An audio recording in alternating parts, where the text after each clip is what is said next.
अस्सलाम वालेकुम जी, जोर का जोड़ में हाफिज़ मोहम्मद इमरान आपको खुश आमदीद कहता है। पाकिस्तान टीम टेस्ट मैच तो हार गई है, लेकिन उसके बाद अब क्या होना है, क्योंकि पाकिस्तान का तीसरे टेस्ट मैच के लिए जो तैयारियां वो बेहतर अंदाज में कर सकता है या नहीं कर सकता है, किन चीज़ों की ज़रूरत है। सुनने में आ रहा है कि इमामुल हक को ड्रॉप किया जा सकता है तीसरे टेस्ट मैच के लिए, लेकिन जो इत्तलात आ रही हैं उनको ड्रॉप करने के हवाले से वो शायद सुस्त बैटिंग की भी एक बात सुनने में आ रही है कि शायद वो बैटिंग के उनकी जो रफ्तार है रन बनाने की वो कोई इतनी ज़्यादा अच्छी नहीं है। लेकिन बड़ी दिलचस्प चीज़ अगर ये होता है, क्योंकि अभी तो एक दिन बाकी था टेस्ट मैच का और पाकिस्तान की टीम चौथे दिन ही टेस्ट मैच ख़त्म हो गया, तो क्या सुस्त बैटिंग की वजह से किसी को ड्रॉप किया जा सकता है या उनकी शॉट्स की रेंज का कोई मसला है, तो उसको बढ़ाना है तो कैसे बढ़ाना है, इस पर भी बात करेंगे। फिर कैंप चल रहा है पाकिस्तान टीम का, जिन खिलाड़ियों ने न्यूजीलैंड जाना है T20 मैचेस के लिए, अंडर-19 टीम का भी कैंप चल रहा है। और फिर उसके साथ साथ मोहम्मद हफीज़ साहब जो पाकिस्तान क्रिकेट टीम के डायरेक्टर हैं, उन्होंने जो बात की है पाकिस्तान टीम के हारने के बाद, उस पर अभी तक गुफ्तगू हो रही है। मोहम्मद रिजवान का आउट जो कि एक मुतनाज़ा आउट है और जिसमें मोहम्मद हफीज़ ने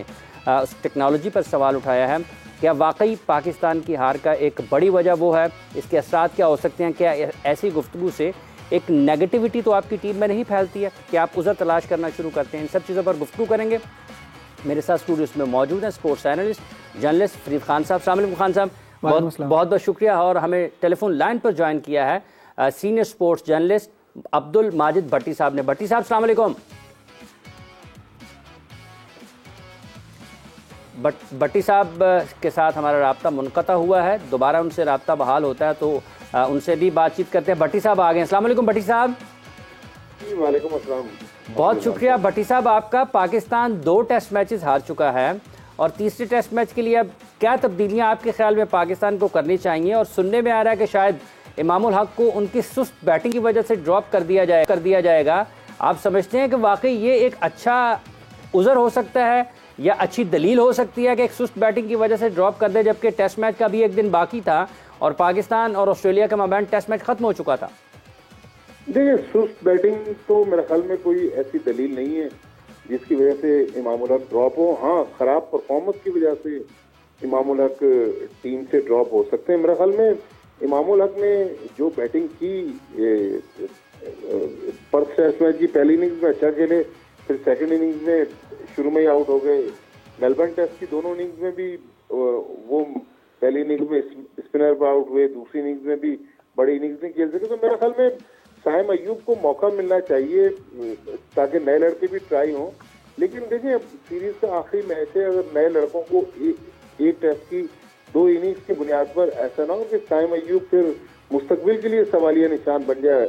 लेकिन अगर टीम मैनेजमेंट ने ये तहैया किया हुआ है कि आगे साइम अयूब को मौका देगी तो जरूर उनको सिडनी टेस्ट में ट्राई कर ले, क्योंकि ऑस्ट्रेलियन कंडीशन कभी भी किसी नौजवान के लिए इतनी आइडियल कंडीशन नहीं होती। यहाँ तो आप देखें, बड़े बड़े हमारे जो बैट्समैन हैं लाइक बाबर आजम, वो भी स्ट्रगल कर रहे हैं। तो लिहाजा मेरे ख्याल में अगर once for all Imamul Haq को तीसरा टेस्ट भी खिला दें, उसके बाद फिर इमामुल हक के फ्यूचर का फैसला करें। साइम अयूब को खिलाना गलत बात नहीं है, लेकिन मैं तो एक इस दलील से इत्तेफाक नहीं करता कि स्लो खेल रहे हैं, क्योंकि टेस्ट मैचेस तो सिचुएशन के हिसाब से खेला जाता है। इसमें तेज या आप कोई यहाँ पर इंग्लिश टीम का माहौल नहीं ला सकते जो एक दिन में 500 रन बना रही है। लेकिन खराब फॉर्म एक दलील हो सकती है, लेकिन दूसरी दलील ये भी है कि क्या साइम अयूब फिर मुस्तकबिल में कंसीडर होंगे, क्योंकि अगला टेस्ट मैच जब 9-10 महीने बाद होगा तो ये करंट मैनेजमेंट जो साइम अयूब को खिलाएगी, ये पता नहीं इनका क्या उस वक्त तक फ्यूचर हो। इफ एंड बट्स बहुत है, लेकिन मेरा ख्याल में जिस तरह टीम परफॉर्म कर रही है, 2-3 तब्दीलियां तो बनती हैं इस टीम में। ठीक है। अच्छा भट्टी साहब, आपने 2-3 तब्दीलियों की बात की है, साथ ही साथ पाकिस्तान क्रिकेट टीम की जो डायरेक्टर हैं उन्होंने जो गुफ्तगू की, आपको लगता है कि ये उज़र है और इस तरह की गुफ्तगू से एक नेगेटिविटी फैल सकती है टीम में? देखिए, मोहम्मद हफीज जाहिर है फॉर्मर कैप्टन है, बड़े क्रिकेटर हैं, वो क्रिकेट को समझते हैं। लेकिन हमने भी जितनी दुनिया में क्रिकेट देखी है, कवर की है, बड़े लोगों के साथ हम भी अक्सर बातचीत करते रहते हैं। अगर मोहम्मद रिजवान के आउट होने पर बात कर रहे हैं तो कानून तो कहता है कि मोहम्मद रिजवान के रिस्ट पे जो बैंड बंधा हुआ था, उस पर अगर गेंद लग जाए तो बैट्समैन आउट होता है। नंबर 2 ये कि आईसीसी का कोड ऑफ कंडक्ट है, आईसीसी के कोड ऑफ कंडक्ट के मुताबिक आईसीसी के जो अंपायर हैं, मैच रेफरी हैं, आप उनको क्रिटिसाइज नहीं कर सकते। तो मोहम्मद हफीज क्रिटिसाइज जरूर करें, लेकिन क्या ऐसा ना हो कि आईसीसी के कोड ऑफ कंडक्ट में आ जाए। मैं आपको 2004 की बात बताऊं, चैंपियंस ट्रॉफी इंग्लैंड में हो रही थी, उस वक्त वसीम बारी चीफ सिलेक्टर थे। उन्होंने आईसीसी के, मुझे एग्जैक्ट मामला भूल गया, किसी इशू पर ऑब्जेक्शन रेज किया था एज ए चीफ सिलेक्टर। उस पर आईसीसी ने उनको शो कॉज इशू किया था और बाद में उन्होंने माफी मांगकर अपनी जान छुड़ाई थी। तो मोहम्मद हफीज, पाकिस्तान टीम तो फंसी हुई है, ऐसा ना हो कि पाकिस्तान टीम के डायरेक्टर कोड ऑफ कंडक्ट की लपेट में आ जाए। ठीक है भट्टी साहब, एक और बात है, कैंप चल रहा है यहाँ पर, वहाब रियाज दौरा कर रहे हैं कैंप का। आपको लगता है कि जिन खिलाड़ियों को कैंप में बुलाया गया, जो कि अहमद शहजाद के हवाले से बड़ी गुफ्तगू रही कि उनको मिलना चाहिए था, मौका नहीं मिला, हारिस को ड्रॉप इसलिए किया गया कि वो उनको आराम करवाया जा रहा है, लेकिन उसको कैंप में भी बुला लिया गया, और चीफ सेलेक्टर साहब का जाकर देखना खिलाड़ियों को कैंप में, ये कोई असर डाल सकता है? ये बेहतर चीज़ है जिससे खिलाड़ी मुतहर्रिक हो सकते हैं या फिर उनकी कारकर्दगी में बेहतरी आ सकती है? देखिए, कारकर्दगी में तो बेहतरी मेरे ख्याल में उस वक्त तक नहीं आ सकती जब तक कि प्लेयर किसी मैच में परफॉर्म ना करे।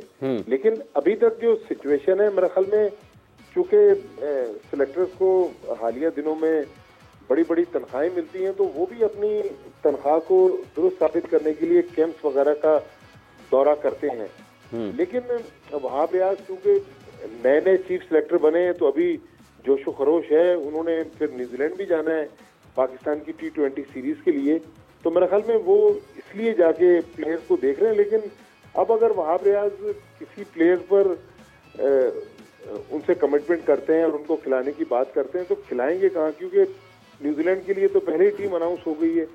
तो अब या तो मेरा ख्याल में वो सिर्फ कैंप में इसलिए दौरा कर रहे हैं कि एक पता चले कि भाई चीफ सिलेक्टर जो है वो एक्टिव है। लेकिन मेरे ख्याल में इस वक्त चीफ सिलेक्टर को ऑस्ट्रेलिया पे ज्यादा नजर रखनी चाहिए, जहां पर पाकिस्तान 2 टेस्ट मैच हारा हुआ है और 3-0 का जो खतरा है वो पाकिस्तान पे तलवार लटक रही है। फिर न्यूजीलैंड की जो T20 सीरीज है उसमें पाकिस्तान टीम क्या परफॉर्म करती है, क्योंकि व्हाइट बॉल में आप देखें कि पाकिस्तान का पास्ट रिकॉर्ड अच्छा रहा है।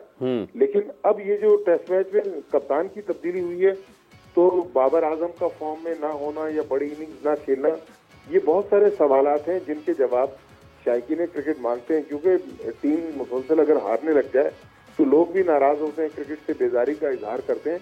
लेकिन उससे भी एक हाफिज साहब, एक जो बड़ा मसला है जिस पर मैं और आप बहुत ज्यादा बात नहीं कर रहे, वो मसला पाकिस्तान सुपर लीग का है।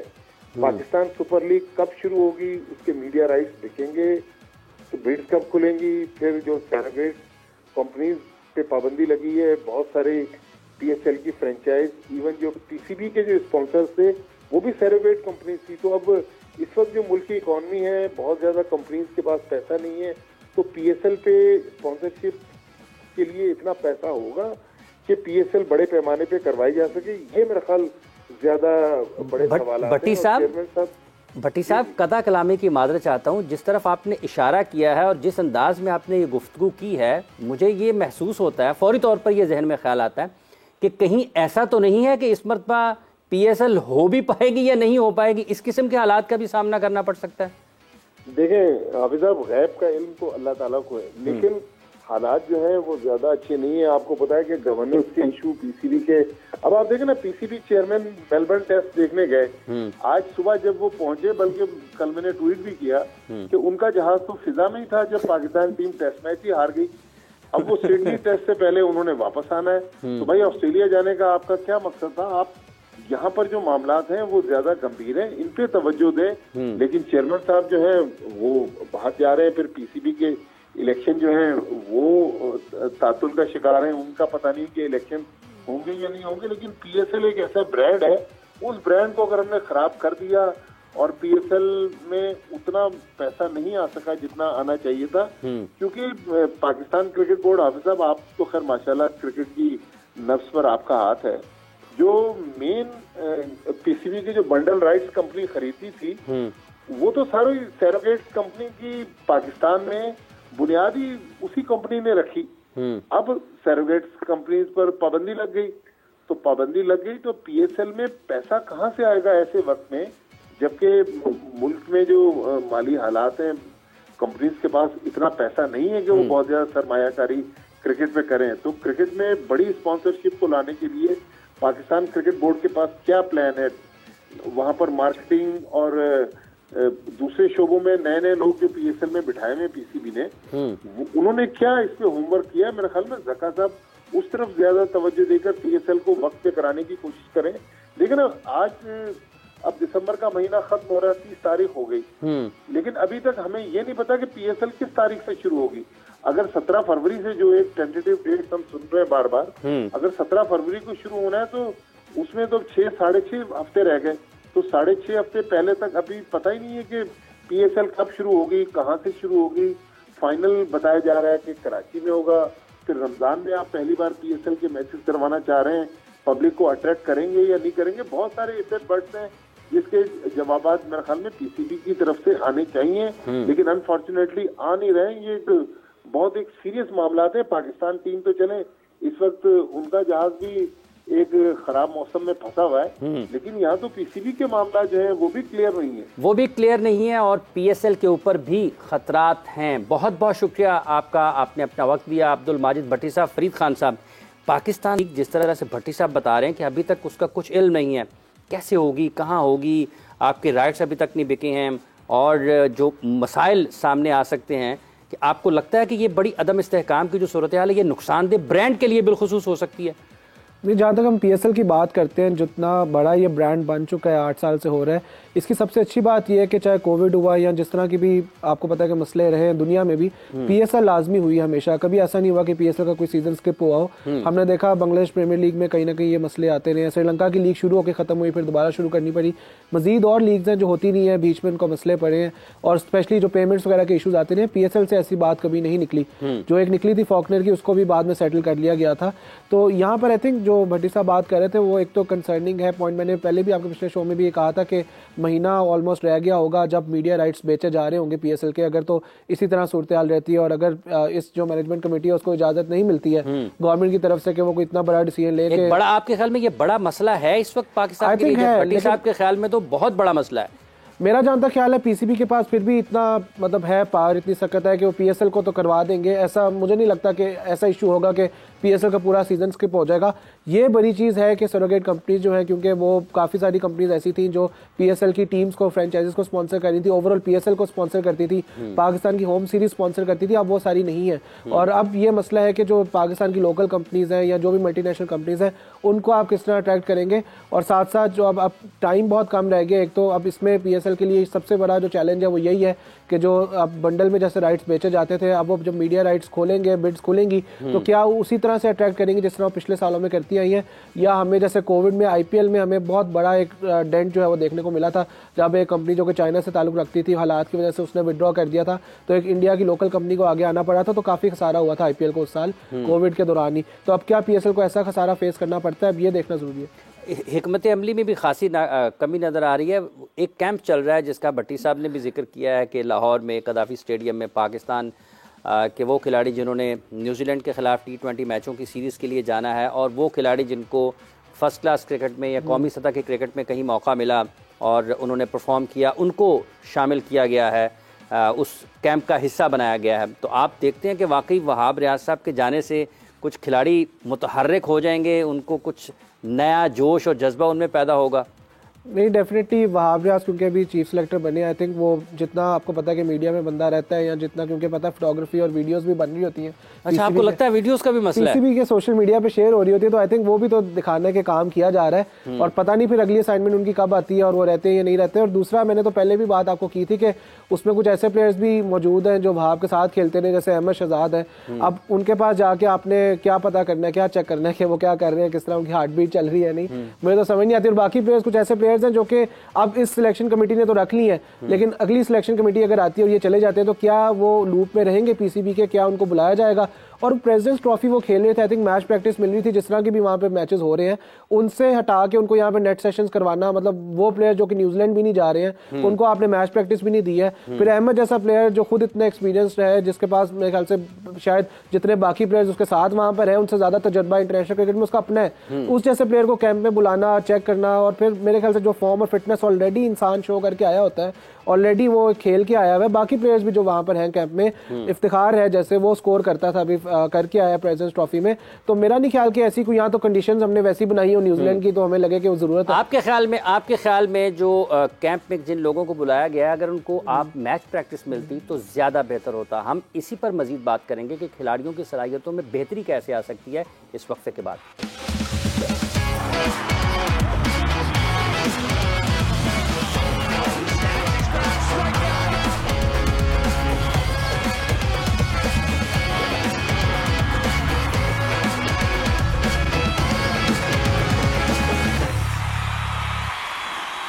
जोर का जोड़ में आपको एक मरतबा फिर खुश आमदीद कहते हैं। बात हम कर रहे हैं पाकिस्तान क्रिकेट टीम की हालिया कारकर्दगी के हवाले से, जो कि ऑस्ट्रेलिया और पाकिस्तान के माबैन टेस्ट मैचों की सीरीज़ चल रही है, जिसमें पाकिस्तान को मुसलसल 2 टेस्ट मैचेस में नाकामी का सामना करना पड़ा। उसके साथ साथ पाकिस्तान सुपर लीग के जो हालात हैं उस पर बात की जा रही है। और अब जो इत्तलात आ रही हैं, चूँकि अगर हम 3-4 हफ्ते, 1 माह, 1.5 माह पीछे चले जाते हैं तो जावेद आफरीदी साहब ने, जो कि पेशावर ज़ल्मी के मालिक हैं, उन्होंने ये कहा था कि पेशावर में भी मैचेस होने चाहिए।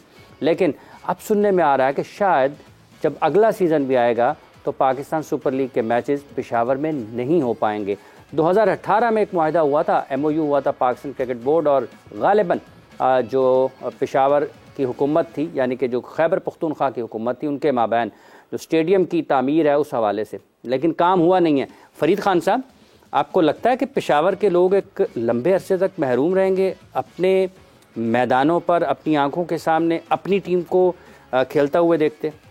बिल्कुल ऐसे ही है। जब एक लीग होती है उसकी जो सक्सेस होती है उसके पीछे जो राज होता है वो होम एंड अवे मैचेस का भी होता है। अगर आप IPL देखते हैं वहाँ पर इतने सारे वेन्यूज़ इसीलिए रखे जाते हैं क्योंकि एक टीम अगर अवे जाकर खेलती है, यानी कि किसी के घर पे खेलती है, तो वो एक्सपेक्ट करती है कि वो अपने होम पे खेलेगी, उसको क्राउड उसको सपोर्ट करेगा, और जैसे आप इंटरनेशनल मैचेस खेलते हैं उसी तरह का इन्वायरमेंट बन जाता है एक तरह से। तो पेशावर जैसी टीम जो है वो अगर 8 साल से महरूम रही है अपने होम क्राउड के सामने खेलने में, और उनके फैंस जो हैं वो तरस रहे हैं अगर अपने प्लेयर्स को देखने में। अगर साइम, हारिस, बाबर, ये सारे प्लेयर्स जो हैं ये खेलते हैं और पेशावर में नहीं खेलते तो उनकी आवाम को जो है वो एक सेटबैक लगेगा, उनको फिर रावलपिंडी वगैरह जाकर करीब 3 जितने सेंटर्स हैं वहाँ पर मैचेस देखने पड़ते हैं। और जहाँ तक अरबाब मियां स्टेडियम की बात है, हम तो 4 साल से सुन रहे हैं कि अभी सीजन मैचेस आए, इस सीजन मैचेस आए अब, और जावेद साहब भी जो ट्वीट कर देते हैं कि अब हम पेशावर के अलावा नहीं खेलेंगे कहीं पे, लेकिन फिर इवेंचुअली खेलते वो पिंडी में अपने होम मैचेस जो हैं या UAE में खेलते रहे बीच में कोविड में। तो ये चीज़ जो है मेरे ख्याल से फैंस के लिए बहुत बुरी है, क्योंकि अब जो ये सिर्फ एक फ्रेंचाइज नहीं कर सकती, एक पूरी तमीर जो स्टेडियम की करनी है या उसमें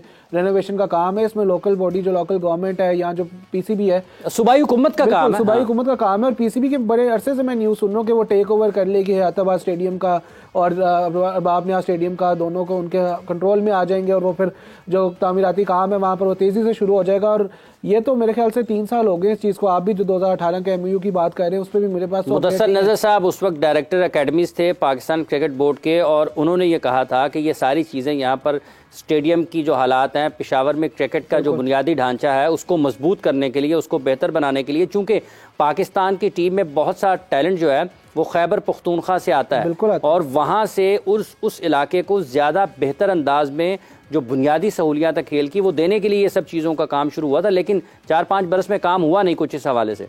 देखिए आप बीच में कितने तो चेयरमैन बदल गए हैं, मुझे तो ये समझ नहीं लगती, लेकिन वो तो जो एक डील या एक कॉन्ट्रैक्ट होता है वो तो सॉवरेन होता है। रिगार्डलेस कोई भी चेयरमैन आता है कि PCB ने कॉन्ट्रैक्ट कर लिया तो वो अगले चेयरमैन का या अगली मैनेजमेंट कमेटी का काम है कि उस चीज़ को आगे लेकर चले। इस पर अब तक क्यों काम नहीं हुआ, ये तो मेरी सोच समझ से बाहर है चीज़। और समझ से बाहर है बहुत सारी चीज़ें, और बहुत सारे काम ऐसे हैं जो पाकिस्तान क्रिकेट बोर्ड के जो आम लोग हैं उनको, और जो पाकिस्तान में क्रिकेट कवर करते हैं उनको, और जो पाकिस्तान में क्रिकेट खेले हुए हैं उनको समझ नहीं आते हैं। हम बात कर रहे हैं पाकिस्तान की ऑस्ट्रेलिया में इस कारकर्दगी के हवाले से। हमारे साथ टेलीफोन लाइन पर मौजूद हैं पाकिस्तान क्रिकेट टीम के साबिक कप्तान सलमान भट्ट साहब। सलमान साहब अस्सलाम वालेकुम। वालेकुम अस्सलाम जी।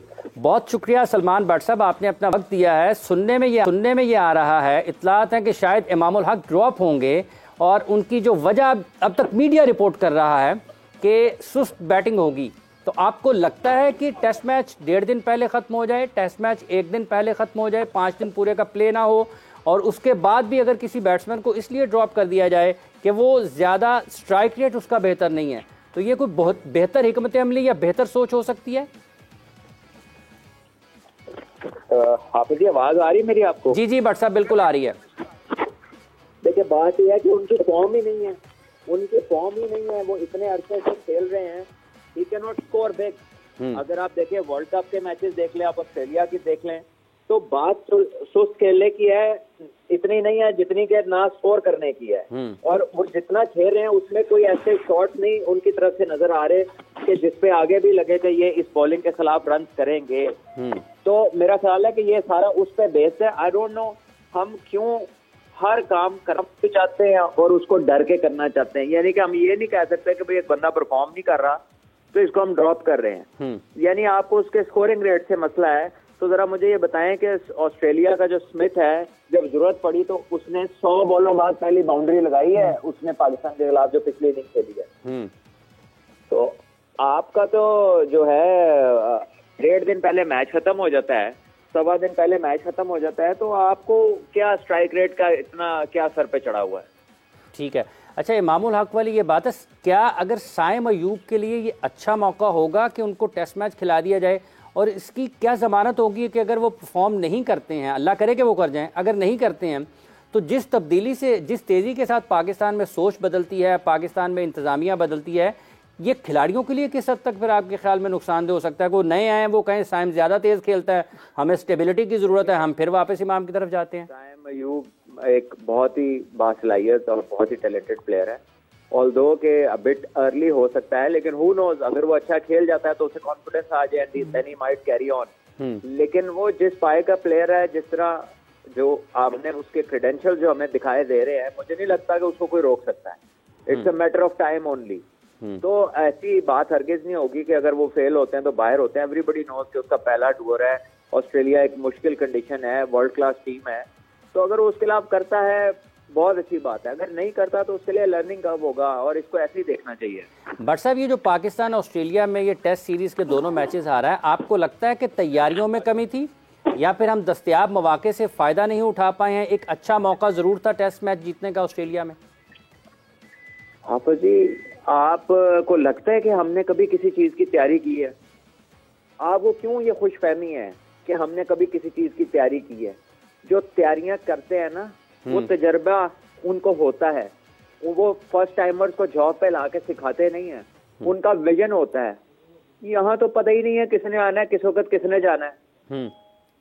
आपको क्या पता था कि आपके जब 1-2 प्लेयर जो 140 की भरमार की हुई थी, जब वो नहीं खेलेंगे या वो उनमें से कोई अनफिट होगा, तो आपके पास कोई बैकअप था? आपने तो देखा है कि जो लड़के आउट कर रहे हैं, जो कि बनता था, आपने उनको उठा लिया है, लेकिन उन लड़कों से कभी कम्युनिकेट किया था आज से 6 माह पहले कि जो ऑस्ट्रेलिया का टूर है आप लोगों ने जाना है, इस तरह की लेंथ चाहिए होगी, ये आपकी फिटनेस के लेवल्स होने चाहिए, तो आपने ऑस्ट्रेलिया में जाना है। इमरान ताहिर को 1 साल पहले पता था कि 2019 का वर्ल्ड कप का मैच इंग्लैंड से पहला ओवर उसमें करना है। 1 साल पहले उसे पता था कि नया गेंद उसने करना है वर्ल्ड कप में। इसको आप तैयारी कहते हैं? तो इधर तो पता ही नहीं होता कौन जाएगा साथ, कौन नहीं होगा, कौन कप्तान होगा, कौन नहीं होगा, कौन टीम का कोच बन जाएगा, कौन ऑनलाइन डायरेक्टर बन जाएगा, कौन कहां से आ जाएगा, इधर तो कुछ पता नहीं होता। अच्छा, कप्तान को आप किस तरह से देखते हैं इन 2 टेस्ट मैचेस में? शान मसूद, अगर इंटेंट की बात है, अगर एक तरफ सुस्त खेला जा रहा है तो दूसरी तरफ शान मसूद कैसे उन्हीं पिचेस पर, उन्हीं बॉलर्स के खिलाफ अच्छे स्ट्राइक रेट से भी खेल सकता है, कंट्रोल से भी खेल सकता है? तो क्या शान अकेले ने अपनी अलग से तैयारी की थी? देखिए, शान एक बहुत ही बेहतरीन बैटर है, स्पेशली इन कंडीशंस में जहाँ पे पेस एंड बाउंस हो। और अगर उसकी आप कैप्टनसी की बात करें तो वो भी इंप्रेसिव रही है, अच्छी फील्ड प्लेसिंग रही है। वो कहीं पे आपको फ्रस्ट्रेटेड दिखाई दी है, कहीं पर आपको वो ओकेजन से ओवरलोड नहीं लगे, ओवर एक्साइटेड नहीं लगे, और अच्छे डिसीजन वो लेता रहा है। अनफॉर्चुनेटली कुछ कैचेस छूटे हैं, बैट्समैन इंक्लूडिंग हिमसेल्फ जिन्हें स्टार्ट मिला है वो बड़े स्कोर में अपने स्टार्ट को कन्वर्ट नहीं कर पाए। तो बहरहाल वो एक ब्राइट और शाइनिंग लाइट है इन मुश्किल कंडीशंस में। वो पाकिस्तान के लिए जिस तरह खेल रहा है वो सबसे बेहतर खेल रहा है पूरी टीम में इस टाइम। अगर कंट्रोल में लगता है बैटिंग करते हुए तो वो शान लग रहा है ऑस्ट्रेलिया के खिलाफ। और अच्छी बात है, उसको बैक करना चाहिए, ग्रो करेगा। एक कह ले के रिलेटिवली एक्सपीरियंस भी है लड़का, और he has time on his side. 5-6 साल की क्रिकेट, 10 साल की खेल सकता है जितना वो फिट है। तो मेरा ख्याल है कि ऑस्ट्रेलिया का टूर एक मुश्किल टूर, वो लोग सीखते हैं जो यंगस्टर्स जाते हैं। ये तो खैर काफी एक्सपीरियंस है, but being a captain and playing is a different thing. तो मेरा नहीं ख्याल कि इन हालात में अगर आप किसी को कप्तान बनाएं तो पहले टूर पे आप उसको इतना टाइटली स्क्रूटनाइज करेंगे। शायद उसको भी चंद दिन पहले ही पता लगा होगा कि उससे कप्तान होने। और ये हमारे यहाँ ऐसे ही है, किसी को ना हम ग्रूम करते हैं एज कैप्टन, ना उससे कभी कम्युनिकेट करते हैं। हर बंदा जो आता है वो एक अपनी अलहदा जो है ना सोच लेके आता है, और पिछले की चीज खराब करके, तो वो अपनी खराब हो या सही हो वो इम्प्लीमेंट करने की कोशिश करता है। ठीक है, बहुत बहुत शुक्रिया आपका सलमान भट्ट साहब, आपने अपना वक्त दिया और अपनी कीमती राय हमारे नाज़रीन तक पहुँचाएँ। देखने की बात यह है कि पाकिस्तान क्रिकेट में ये जो सोच है कि आप कभी भी हिकमत अमली के साथ आगे नहीं बढ़ते हैं, आप तरतीब के साथ चीज़ों को लेकर नहीं चलते हैं, आप मनसूबाबंदी नहीं करते हैं, और इससे बराह रास्त नुकसान एक तो खिलाड़ियों का होता है और उससे सबसे बड़ा नुकसान पाकिस्तान के क्रिकेट का होता है। फरीद खान साहब, ये जो अभी हम देख रहे हैं, जैसे आप कैंप की बात की है, अंडर 19 का भी कैंप लगा है, फिर पाकिस्तान की जो आने वाला तीसरा टेस्ट मैच है, इमामुल हक की जो बात हो रही है, स्टैट्स क्या बताते हैं उस हवाले से कि क्या वाकई फॉर्म तो ख़राब है? भट्ट साहब ने कहा वर्ल्ड कप में भी वो ठीक नहीं खेले थे, यहाँ पर ऑस्ट्रेलिया में भी एक और मसला भी कि शॉट्स उनके नज़र नहीं आ रहे हैं। अदादो शुमार क्या बताते हैं? वर्ल्ड कप भी नहीं खेले, ऑस्ट्रेलिया रह क्या गया पीछे, मैं तो ये सोच रहा हूँ किधर खेले हैं। लेकिन जो स्टैट्स बताते हैं, मुझे तो खुद ये हैरानी हो रही है कि वो स्लो स्ट्राइक रेट पे जो है बात जो है वो डाल देते हैं। इमाम के केस में मैं ये नहीं कहूँगा कि मैच एक दिन पहले ख़त्म हो गया तो वो उनकी स्ट्राइक रेट जस्टिफाइड है। जब एनालिस्ट बैठता है वो ये देखता है कि कैसी डिलीवरीज पे उसने, जो डिलीवरीज लीव की हैं उसने, या जहाँ पर उसने इंटेंट शो नहीं की, जहाँ स्कोरिंग शॉट वो मार सकता था, क्योंकि इवेंचुअली अगर उसने उसकी आप देखें डॉट बॉल परसेंटेज तो वो बहुत ज़्यादा है। कई ऐसी शॉट्स हैं जहाँ पर शायद वो चौका ले सकता था, जहाँ एक रेगुलर बैटर चौका लेता। बहुत अच्छा बैटर तो अच्छी गेंद पे भी चौका मार देता है, लेकिन एक रेगुलर बैटर जिन गेंदों पे चौका मार सकता था, इवेंचुअली अगर वो उस तरह की 20 बॉलें लीव कर देता है तो वो 20 बॉलें 80 रन दे सकती थी आपको। इवेंचुअली आप मैच हार जाते हैं उससे 80 रन से। इस तरह से भी देखा जाता है कि कहां पर वो इतना भी रिस्क नहीं ले रहा कि उसको डर है अंदर कि वो अपनी विकेट लूज ना कर दे। और 33 की स्ट्राइक रेट से वो खेला, जो कि बहुत कम है इस डे एंड एज में। और मैंने उसकी स्ट्राइक रेट्स तो छोड़े, एवरेजेस का जो डाटा शेयर किया था, ट्वीट भी किया था, मतलब 16 की एवरेज ऑस्ट्रेलिया में आपकी, 18 की आपकी एवरेज इंग्लैंड में, 24 की साउथ अफ्रीका में, न्यूजीलैंड में आप खेले नहीं है। एवरेजेस आपकी जहाँ अच्छी हैं वो आयरलैंड है जहाँ पे 80+ एवरेज है। पाकिस्तान में 60 से ज़्यादा की एवरेज, जिस तरह की पिचेज हम बनाते रहे माशाल्लाह, जो हाईवेज बनाते रहे, वहाँ पे आपने रन्स कर दिए हैं। तो ये तो 5 साल से लोगों को नजर आ रहा है कि उसकी अवे फॉर्म बिल्कुल खराब है, होम फॉर्म पे वो चल रहा है, खेल रहा है। ये तो अवे फॉर्म ना हुआ, ये तो अवे एबिलिटी हुई। बिल्कुल एबिलिटी है, ये तो आप लिमिटेड एबिलिटी के साथ 5-5 साल खेल गए हैं। हैरानी होती है कि कुछ प्लेयर्स का करियर बन गया है, जो पीछे हम लोग यूई में खेलते रहे हैं, फिर यूई के बाद हम पाकिस्तान में जो पिचेस बनाकर खेलते रहे हैं, और जिन टीम्स के साथ खेलते रहे हैं, जो स्ट्रेंथ टीम्स की पाकिस्तान आती रही है, जो हमें आई ओपनर मिला वर्ल्ड कप में, हमने देखा हम लोग कहां पर स्टैंड करते हैं मॉडर्न डे क्रिकेट। जब हमने पहली दफा उन बॉलर्स को फेस किया जो टीम्स हमारे वहां आके उन बॉलर्स को लाती नहीं थी, और फिर हम लोग एक्सपोज हो गए हैं। इमाम के केस में भी ऐसे ही है। मतलब आप कैसे जो है वो जस्टिफाई कर सकते हैं किसी की? आप भी ये समझते हैं कि पाकिस्तान की अगर कारकर्दगी खराब रही है वर्ल्ड कप में, या फिर ये जो बड़ी टीमों के खिलाफ, ये बुनियादी तौर पर क्वालिटी का फर्क है, मायार की? जब आप अपने से बेहतर खिलाड़ियों के सामने आमने सामने आते हैं तो आपकी असल सलाहियतें खुलकर सामने आती हैं। आप उस पोटेंशियल पर नहीं होते हैं जिस पोटेंशियल पर आपको मार्क वुड पकड़ता है, जिस पोटेंशियल पर आपको पैट कमिंस पकड़ते हैं, जिस पोटेंशियल पर आपको बेन स्टोक्स पकड़ते हैं, जिस पोटेंशियल पर आपको मार्को जेनसन पकड़ते हैं। देखिए ये पिचेस जब आपने बनाई थी, ये जो आपका पिछला साइकिल था, ये सबसे फेवरेबल साइकिल था, क्योंकि आप बड़ी टीमों के साथ होम पे खेल रहे थे। आप इंग्लैंड, न्यूजीलैंड और ऑस्ट्रेलिया के साथ होम पे खेले, आप एक टेस्ट मैच भी नहीं जीत सके।